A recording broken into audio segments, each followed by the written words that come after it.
Bueno, chicos, va videíto lo más corto posible de las cosas que yo les tenía que dar de la poética de Aristóteles, que no son las que le va a dar Laura Garaglia.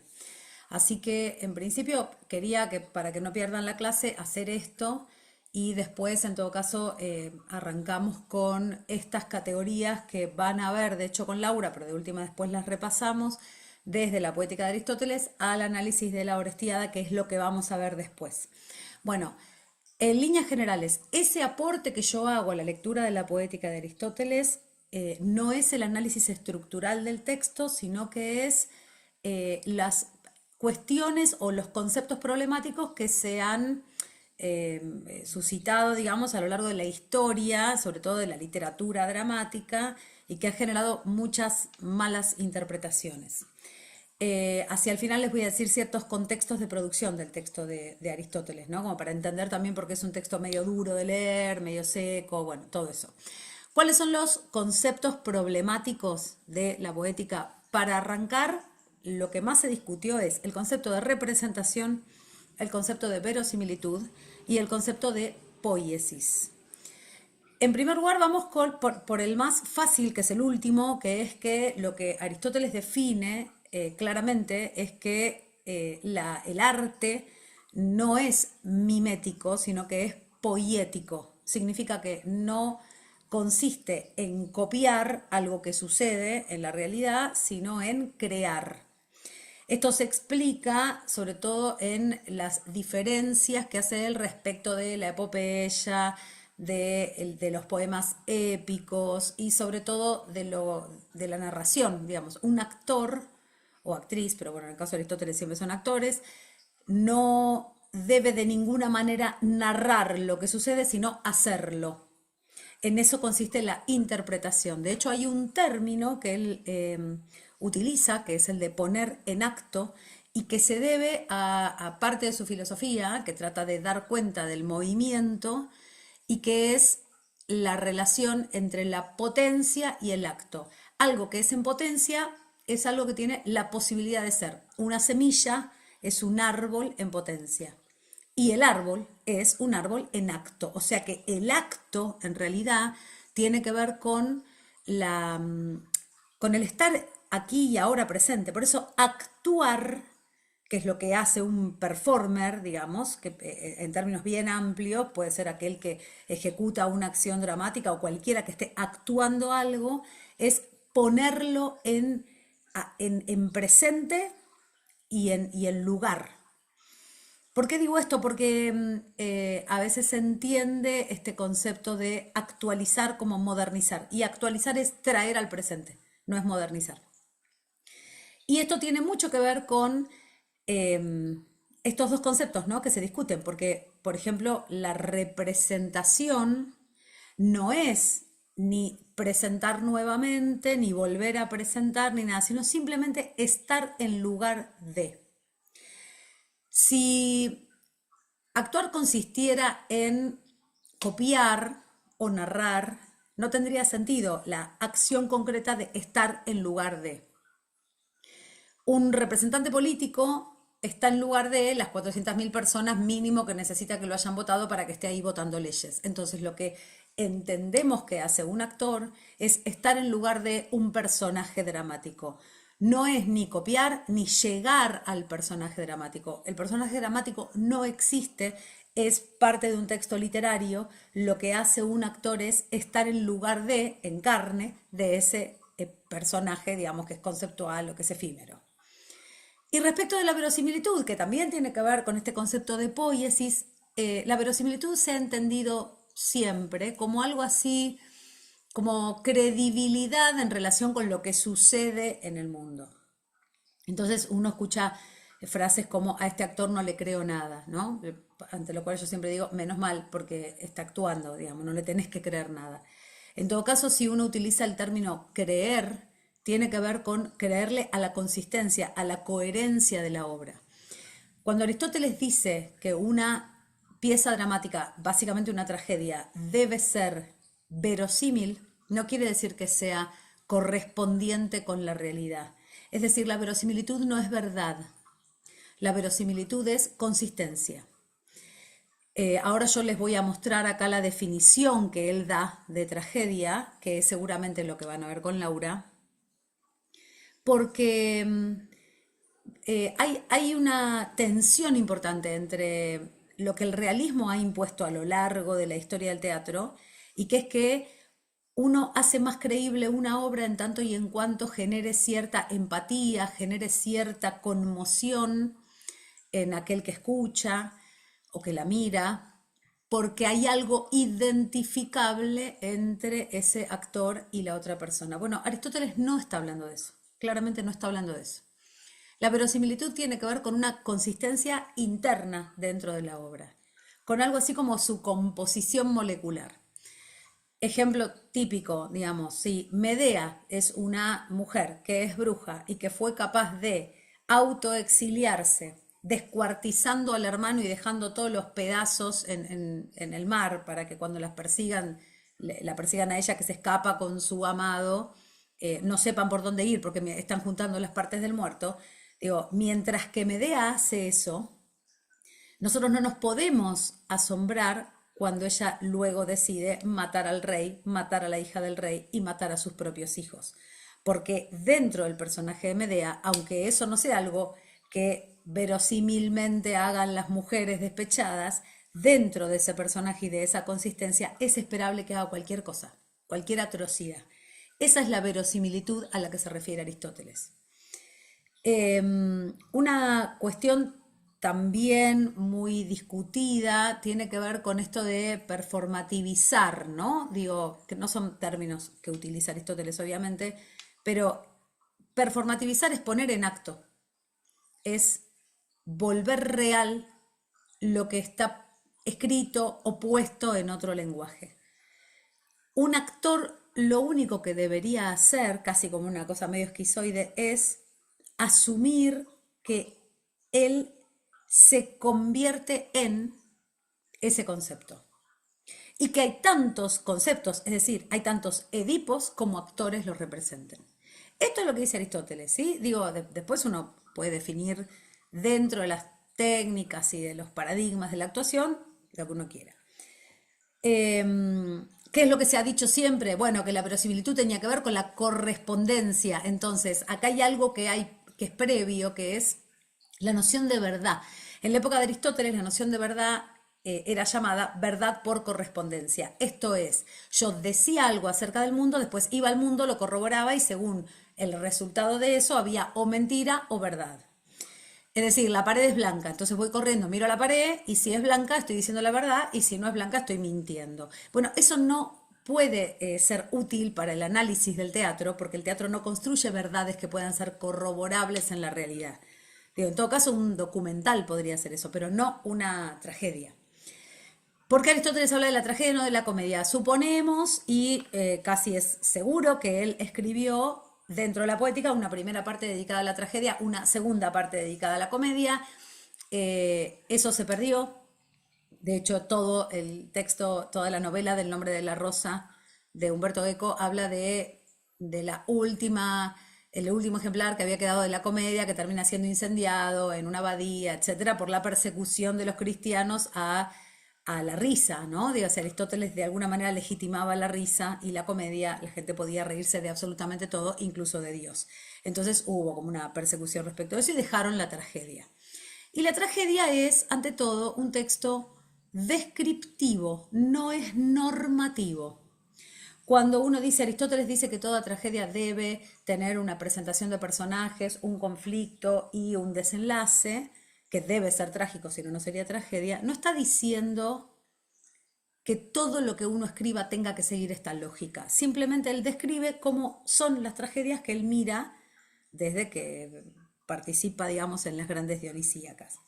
La definición que él da de tragedia, se las voy a pasar rápidamente porque esto sí lo van a ver con Laura, es: la tragedia es la representación de una acción noble. ¿Por qué es noble? Porque no tiene que ver con nobleza moral, sino que en general remite a lo que hacen los nobles, es decir, Edipo, Atreo, Agamenón, ¿sí? Personas que están vinculadas con la encarnación de sus pueblos. No son personas comunes, no son personas vulgares.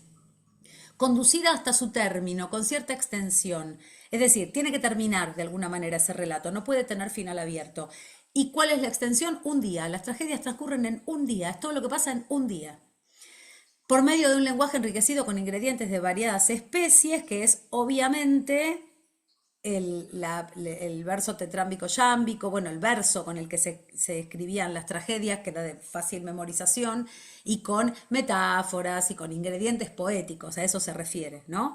Utilizados separadamente según las partes de la obra. Esas partes de la obra tienen que ver con el ritmo, tienen que ver con los epitafios, con lo, estoy quemada, con los estásimos, con los episodios, no epitafios, con los episodios, con el éxodo, con la entrada del coro, digo, responden a una fragmentación con la que se articula y se ordena la tragedia y van cumpliendo con lo que pide esa parte. El éxodo es el momento en que el coro se va. El prólogo es el momento en que el coro llega y uno sabe en qué situación está, digamos. Los episodios son las escenas propiamente dichas, los estásimos son esos intermezzos, digamos, que hace el coro, donde va o narrando cosas o exclamando las cosas que suceden. El coro es como la voz del pueblo. Bueno, cada parte tiene un modo de ser escrita y esas son las especies, ¿no? Los adornos a los que se refiere. La representación es realizada por los personajes del drama y no recurre a la narración, es decir, no narra, el actor dice yo soy Edipo, no dice a Edipo le pasó tal cosa, clave esto. Y al representar la piedad y el temor, y acá tiene que ver con lo que generan estos personajes, o miedo por lo que me puede pasar si yo no cumplo con los designios de los dioses, o la piedad que me produce el sufrimiento que sufren estas personas, valgan las redundancias. Es decir, Edipo genera una empatía particular, genera piedad y a su vez genera el temor en los seres humanos de qué pasa si uno no obedece los designios divinos, si comete una hibris, término que vamos a analizar bien cuando nos veamos en la clase, que es como una suerte de desobediencia. No es un pecado, es una desobediencia a los dioses. Lo cierto es que ese temor en realidad es un temor poético, es decir, es un temor que no tiene que ver con esto me va a pasar a mí. Es un temor en relación con una creación, con una especie de metáfora. ¿Por qué? Porque a ninguno de nosotros nos va a pasar lo que le pasó a Edipo, porque no nos da el pine, en realidad. No es que a Edipo le pasa lo que le pasa a cualquier ser humano, le pasa lo que le puede pasar a un tipo con la extensión de Edipo, ¿no? En términos de nobleza, de grandeza moral, y cumple una función de paideia. ¿Qué es la paideia? La educación. Es decir, ese temor es educativo, ese temor me dice, che, cuidado, de ninguna manera cuando un Dios te diga algo, creas que vas a poder evitar ese destino. Bien, al representar la piedad y el temor, lleva a cabo una purificación de este tipo de emociones. Esa purificación es la famosa catarsis. La catarsis, que básicamente significa purga, tiene que ver con el hecho que dan por sentado Aristóteles y los de su época de que cuando uno mira una obra y eso te genera llanto, también la risa, se te nivelan las emociones. Entonces te vas como si hubieras vivido eso, como si lo hubieras transitado. Entonces no te quedás condensando tus dolores, sino que te sacás ese dolor que tenés adentro. Algo por el estilo respecto de la catarsis dicen los directores de las películas de terror, que dicen que cuando uno tiene miedo a través de una película, lo que hace es liberarse de los propios miedos. Bueno, discutido también porque hay gente que mira películas de terror y después tiene pesadillas, ¿no? Pero bueno, hay un concepto de catarsis como la posibilidad de sacarme de encima lo que vengo acumulando que ni siquiera veo, ¿no? Que no me doy cuenta. A través de esa empatía, a través de lo que me genera la historia del otro, de ese llanto, de esa tristeza que me produce ese final trágico, yo me equilibro emocionalmente. Bueno, esto en realidad medio es de chapa, yo quedé con Laura que ella lo iba a trabajar bien, pero sí quería decirles más o menos para que estén en tema porque no sé cuándo arrancan con la poética. Ahora bien, ¿qué es lo que no nos tenemos que olvidar respecto de la producción de esta obra? Aristóteles no escribió él de puño y letra la poética porque él daba cursos y los daba caminando, entonces sus discípulos lo seguían, los que estudiaban en el liceo, que era como su academia, y tomaban apuntes. Después les voy a contar cómo eran las tablillas sobre las que tomaban apuntes. Entonces, obviamente esa escritura no es narrativamente adornada, digamos, es como un texto medio seco, ¿no? La tragedia es esto, tal cosa, tal otra. El tipo va pensando, va diciendo y los demás anotan. Cuando se publican y se juntan todos los rollos vinculados con estas clases, se separan los libros, ¿no? Digamos, el libro sobre en los que el tipo hablaba de las estrellas y todo lo demás, ponen de las esferas celestes. El libro en el que habla del teatro, ponen la poética. El que habla sobre las cosas naturales, de las cosas naturales. Así es como ordenan la producción de Aristóteles. Hay algunos que sí escribió él, por ejemplo, la ética que le hizo a su hijo, que se llamaba Nicómaco, y que nosotros conocemos como Ética Nicomaquea, que sí escribió él y que se nota porque está como más ordenada la escritura. Todo lo que leemos sobre la poética depende de un modo que tiene Aristóteles de entender la filosofía, que es dinámica, es decir, es en movimiento. Aristóteles no es un pensador que diga o que esté buscando una verdad inmutable, está tratando de dar cuenta de cómo suceden las cosas en el mundo.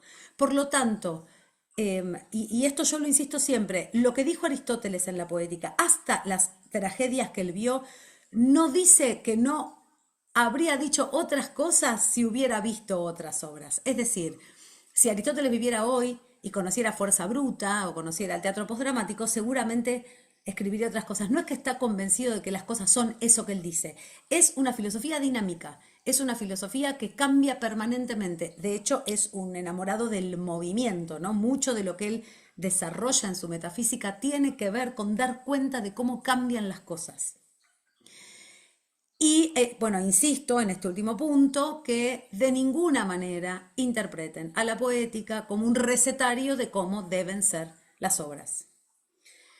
Lo digo porque siempre se analizan las tragedias en base a las nociones que trabaja Aristóteles, que las vamos a ver, eso sí, juntos, porque si no es un caos en un video, que son las nociones de hibris, anagnórisis, ate, etcétera, etcétera, que vamos a ir aplicando para arrancar a las tres obras que vamos a ver de la Orestiada a la vez que nos veamos el próximo miércoles, para lo cual les recuerdo por favor que lean por lo menos Agamenón y las Coéforas para el miércoles que viene, pero que nosotros apliquemos estas nociones de Aristóteles a la obra no significa que la obra haya sido escrita según esos patrones, sino que son meras herramientas que tenemos para tratar de entender cómo actúan los personajes.